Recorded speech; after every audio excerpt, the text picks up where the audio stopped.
1947 یہ وہ سال ہے جب ہندوستان کی تقدیر دو حصوں میں ڈیوائیڈ ہوئی۔ اب دنیا سنے گی ہمارا فیصلہ۔ بسم اللہ الرحمن الرحیم۔ یقین ہے وہ اللہ جو تمام نظام پر حاکم ہے۔ آج 14 اگست 2025 ہے۔ آج سے ٹھیک 78 سال پہلے جب دنیا کی نظریں ہندوستان پر ٹکی ہوئی تھی تو یہ وہ سال تھا جب ایشیا میں ایک ریاست وجود میں آئی، پاکستان۔ ہمیں انڈیپینڈنٹ سوورین پاکستان چاہیے، اس سے کم کچھ بھی نہیں۔ یہ پاکستان ہے کیا؟ یہ ویژن تھا ایک ایسے شخص کا جس کو جنون تھا اس کو حاصل کرنے کا۔ وہ کسی بھی قیمت پر مسلمانوں کو ان کے رائٹس دلوانا چاہتے تھے۔ وہ چاہتے تھے کہ مسلمانوں کو برابری کا حق دیا جائے۔ یہ دیوانہ پن ہے۔ لارڈ ماؤنٹ بیٹن، یہ بھی اتنا ہی پاگل پن ہوگا کہ چھوڑ دیا جائے مسلمان اقلیت کو متعصب ہندو اکثریت کے زیر تسلط۔ اور اگر انگلش پارلیمنٹ پرائم منسٹر نے مجھے حتمی اختیار دیا ہے فیصلہ کرنے کا، اس لیے میں یہاں ہوں بادشاہ کے خصوصی نمائندے کے طور پر۔ ہم ان کی بہت عزت کرتے ہیں، اور یہاں ہوں میں مسلمان قوم کے نمائندے کے طور پر جن کی عزت کرنا انگریزوں کو سیکھنا ہے ابھی۔ لیکن نہرو اور اس کے حامی یہ سمجھتے تھے کہ جناح ایک آزاد ریاست پر اپنی حکومت چاہتے ہیں، وہ زمین کا ایک ٹکڑا چاہتے ہیں۔ ہمیں بہلا رہے ہیں کہ انڈیا شیل ریمین یونائٹ۔ مذہب میں بانٹنا انگریزوں کی راجنیتی، جوڑ کر رکھنا ہمارا۔ کیا پاکستان زمین کے ایک ٹکڑے کا نام ہے؟ اس کو سمجھنے کے لیے چلتے ہیں 7 سال پیچھے، جب 23 مارچ 1940 کو ایک قرارداد منظور ہوئی، قرارداد پاکستان، جس میں 2 قومی نظریہ پیش کیا گیا، جس کا مطلب تھا ہندوستان میں مسلمان کسی کے غلام نہیں ہیں، وہ برابری کا حق رکھتے ہیں، ان کی اپنی ایک پہچان ہونی چاہیے، یعنی پاکستان۔ یہ کانگریسیوں کو صرف ہاتھ پھیلانے والے مسلمان تھے، برابر کا حق مانگنے والے نہیں۔ میں ان کے برابر۔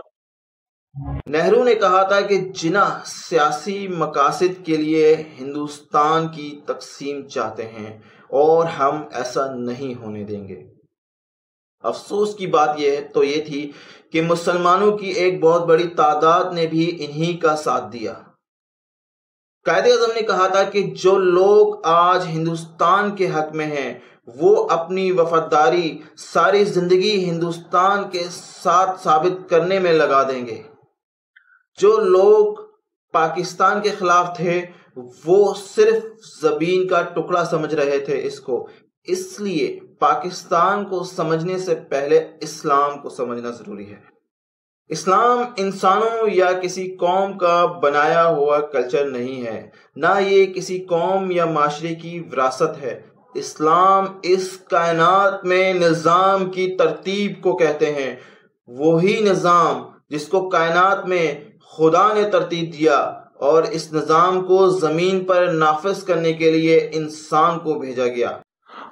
اور سورہ ملک آیت نمبر 3 میں اللہ نے اس کو اس طرح بیان کیا، وہی ہے جس نے 7 آسمان ایک دوسرے کے اوپر ترتیب سے بنائے، اور اللہ کے نظام میں تم کوئی نقص نہیں دیکھ پاؤ گے۔ جناح ایک ویژن لے کر آئے تھے کہ ہم پاکستان کو اسلام کی تجربہ گاہ بنائیں گے، تو ثابت ہوا کہ پاکستان کسی زمین کے ٹکڑے کا نام نہیں ہے، بلکہ یہ ایک مشن کا نام ہے، اور وہ مشن ہے لا الہ الا اللہ محمد رسول اللہ، جس کا مطلب ہے دنیا میں صرف خدا کی گورنمنٹ قائم کی جائے، جس کا مطلب ہے زمین پر ایک نظام ہونا چاہیے، انصاف بھی ایک ہونا چاہیے، وسائل کی برابر تقسیم ہونی چاہیے۔ اس مشن کو تعمیر کرنے کے لیے مسلمانوں نے پھر 7 سال جدوجہد کی۔ اس کا خواب سب سے پہلے علامہ اقبال نے دیکھا تھا، چین و عرب ہمارا، ہندوستان ہمارا، مسلم ہے ہم، سارا جہاں ہمارا۔ اس اسٹیٹمنٹ سے صاف ظاہر ہوتا ہے کہ ہمیں زمین کے ٹکڑے کا لالچ نہیں تھا، بلکہ ہم دنیا کو بتا دینا چاہتے تھے کہ تمام انسان برابری کا حق رکھتے ہیں، اور زمین کے لیے وہی قانون سب سے بہترین ہے جس کو خدا نے کائنات میں ترتیب دیا، اور وہ ہے اسلام۔ اور آج ہم نے تمہارے لیے تمہارا دین مکمل کر دیا اور تمہارے لیے اسلام کو بطور دین پسند کیا۔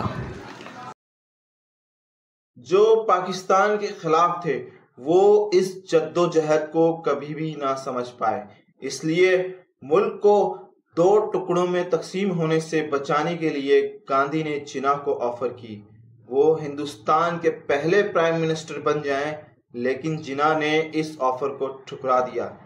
میں نے اور کانگریس نے یہ فیصلہ کیا ہے کہ متحدہ ہندوستان کے پہلے وزیر اعظم آپ ہوں گے۔ کیا آپ کو اس پر بھی کوئی اعتراض ہے؟ اس پیشکش کا جواب میں پہلے بھی ایک بار دے چکا ہوں مسٹر گاندھی، مجھے اقتدار نہیں، مسلمانوں کا تحفظ چاہیے۔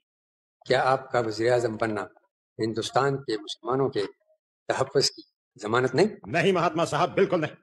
پارلیمنٹ میں ہندوؤں کے 10 کے مقابلے میں مسلمانوں کا 1 ووٹ ہوگا۔ میرا وزیر اعظم بننا میرے لیے فائدہ مند ہو سکتا ہے، کیونکہ اگر آج پاکستان نہیں ہوتا تو آج مسلمانوں کا بر صغیر میں ہندوستان میں وہی حال ہوتا جو فلسطین میں مسلمانوں کا ہو رہا۔ ہمیں ایک انڈیپینڈنٹ سوورن پاکستان چاہیے، اس سے کم کچھ بھی نہیں۔ ہیپی انڈیپینڈنس ڈے، پاکستان زندہ باد۔